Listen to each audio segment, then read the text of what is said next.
Талғат Бигелдинов атындағы әуе қорғанысы күштері институтының ұжымы жылды қорытындылады. Атқарылған жұмыстар баяндалып, үздік қызметкерлер марапатталды. Марапат иелерімен арнамыздың түсірілім тобы тілдесіп келді.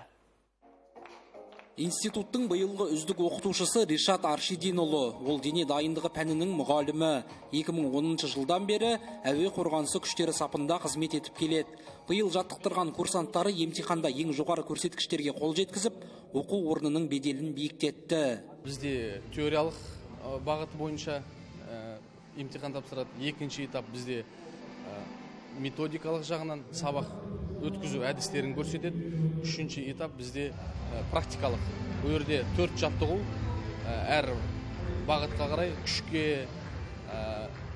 шыдамдылыққа, жылдамдылыққа, ептілікке арналған жаттығулар таңдалып алынады. Солар тапсыру бойынша 3 этаппен қорытынды баға шығарылады.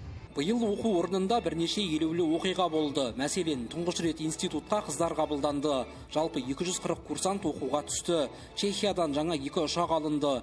Келер жылы шілдеде курсанттар жаңа ұшақтармен тәжірибеден өтеді. Курсанттарға жасалған жағдай да жақсара түсті. Биыл институттың қабырғасында курсанттарға арналған бір жатақхана жөндеуден өтіп пайдалануға берілді.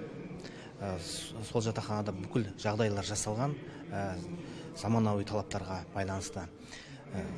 Және ұшқыштарға, жас ұшқыштарға арнап тренажерлар сатып алынды.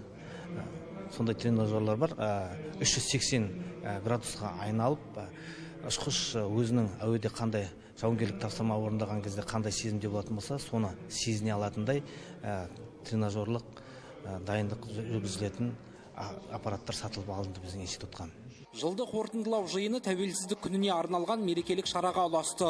Егемендіктің оқу орнына бергені мол. 1994 жылы оқу орны әскери авиация институты болып қайта құрылған болатын. Жаңа ұшақтар алынып, қазақ балаларының ұшқыш атануы азаттықтың арқасы. Бүгінде еліміздегі әскери ұшқыштардың 90%-ы Талғат Бигелдинов атындағы оқу орнының түлектері.